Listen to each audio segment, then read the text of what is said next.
Boa noite, meus amigos.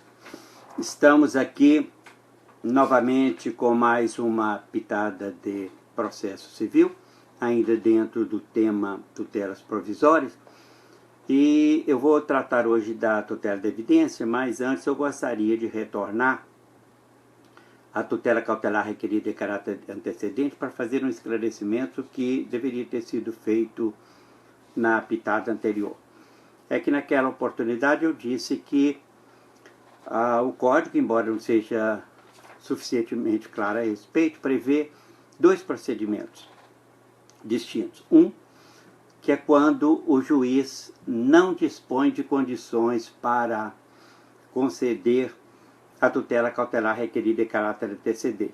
Então, o procedimento será aquele previsto aí nos artigos 305 a 307, e que manda que o réu será contestado no prazo de 5 dias para contestar, etc. Agora, outro é quando o juiz dispõe de elementos suficientes para conceder a tutela liminar. Nesse caso aí, o procedimento vai seguir as regras previstas aí no artigo 308.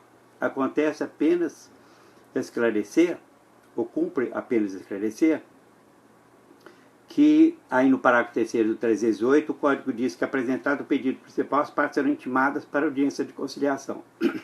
Quando o juiz concede liminarmente a tutela cautelar em caráter antecedente, na verdade ele não manda apenas intimar as partes para audiência de conciliação, não.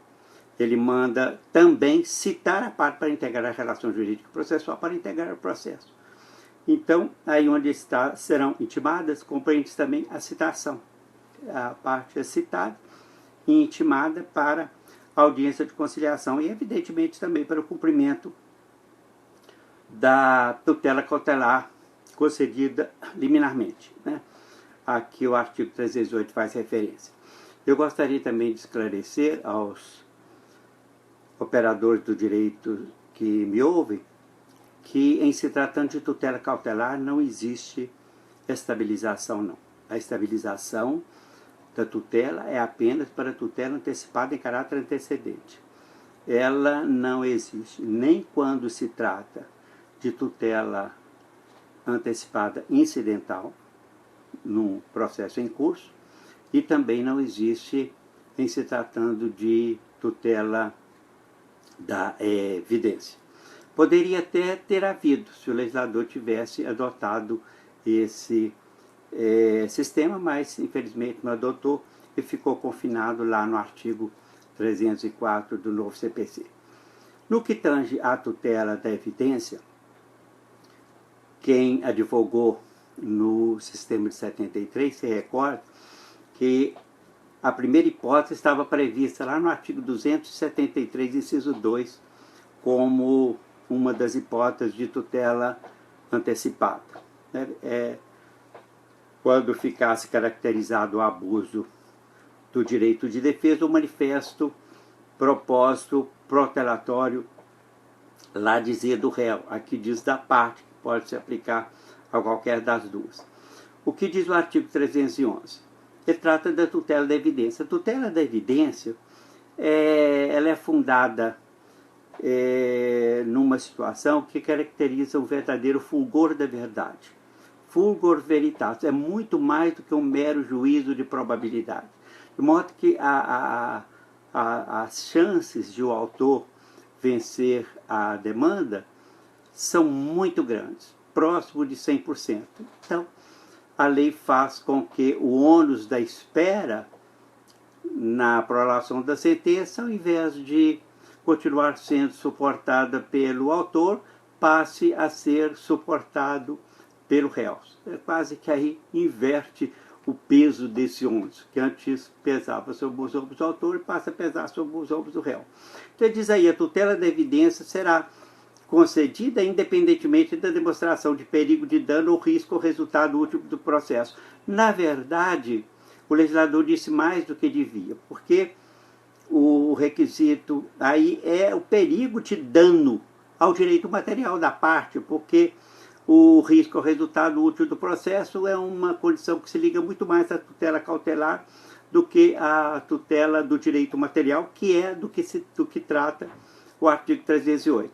E as hipóteses são essas 4 aí: ficar caracterizado abuso do direito de defesa do manifesto propósito protelatório da parte, o que se entende que somente seria possível de verificar em face da contestação.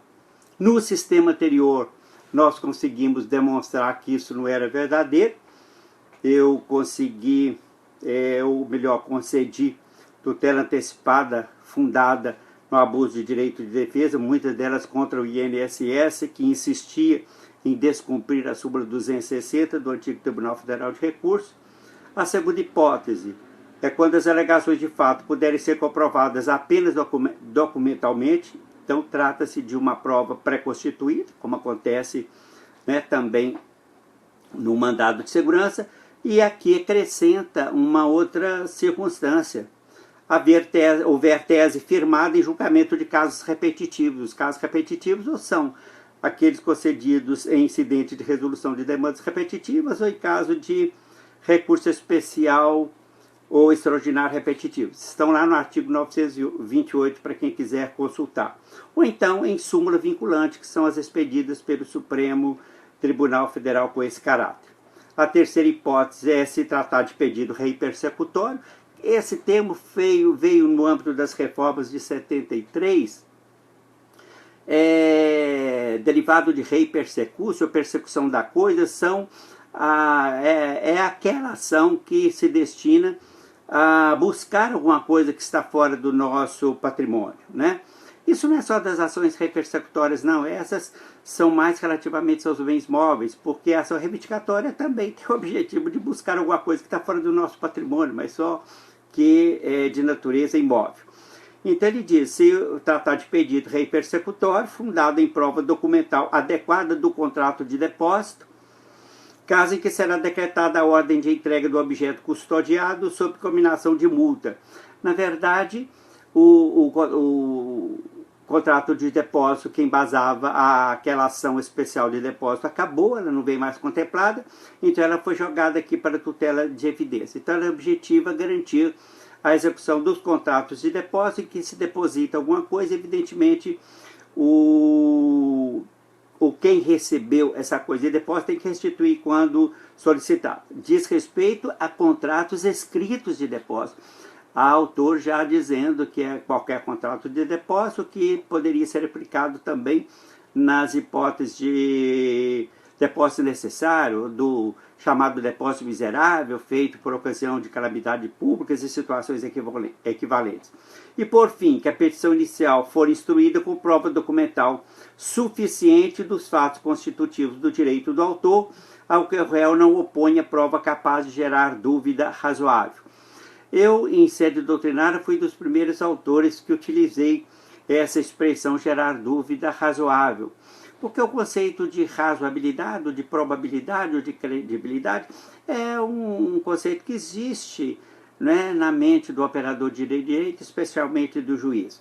Se bem que, na prática, muitas vezes, aquilo que é razoável para o juiz, para outro pode não ser, e isso vai muito da cabeça mesmo, né, da mente do juiz. Mas, em certas situações, não se deve fazer recair sobre os ônus do réu o peso da espera da demanda, né? Ele adquiriu um imóvel, pagou o preço, lavrou a escritura, registrou a escritura, e a pessoa que o vendeu se nega por alguma razão nada justificável a entregar. Evidentemente que é uma prova que justifica a concessão de uma tutela liminarmente para que ele possa então entrar na posse do bem. A lei restringiu, isso é uma questão de política legislativa, a concessão da tutela liminar apenas das hipóteses do inciso 2, né, que é prova documental fundada em julgamento de caso repetitivo ou súmula vinculante, do número 3, que é do contrato de depósito. As outras duas hipóteses, dos incisos 1 e 4, embora eu tenha dito a quem me ouve que eu tive a oportunidade de conceder liminarmente a tutela na hipótese do inciso 1 também, e o legislador não é nenhum adivinho, nenhum ser capaz de supor tudo que possa acontecer no mundo dos fatos, porque os fatos, na verdade, estão se lixando por direito, o direito é que tem que correr atrás deles para regulá-los, né? Por uma opção do Código, ele estabeleceu que nas hipóteses do inciso 2 e 3, o juiz poderá decidir liminarmente. O que significa, meus amigos, em outros termos, levado a diminuir a interpretação próximo da interpretação literal, ficariam as hipóteses do inciso 1 e do inciso 4 para após a concessão, para após o momento da contestação, né? Que hoje em dia compreende uma defesa, né, resposta do réu, compreendendo não apenas a matéria de mérito, mas todas as outras questões que devam ser, né, resolvidas pelo direito em virtude da alegação das partes. É isso aí, isso é a tutela da evidência, não é nenhuma novidade, nós já tínhamos isso embutido lá na tutela antecipada. Espero que tenha feito os esclarecimentos necessários. A quem tiver alguma dúvida, por gentileza, faça uma indagação através do Facebook mesmo, manda lá para o Facebook, eu terei a oportunidade, né, e o maior prazer em responder. A todos que me honraram com a sua audiência, né, aqui nesse horário, eu quero desejar um feliz fim de semana, um bom sábado, um bom domingo e boas reflexões sobre as nossas tutelas provisórias. Na próxima aula nós enfocaremos um tema distinto, mas igualmente polêmico, né, nas nossas futuras pitadas. Um grande abraço, até mais e muito obrigado por tudo.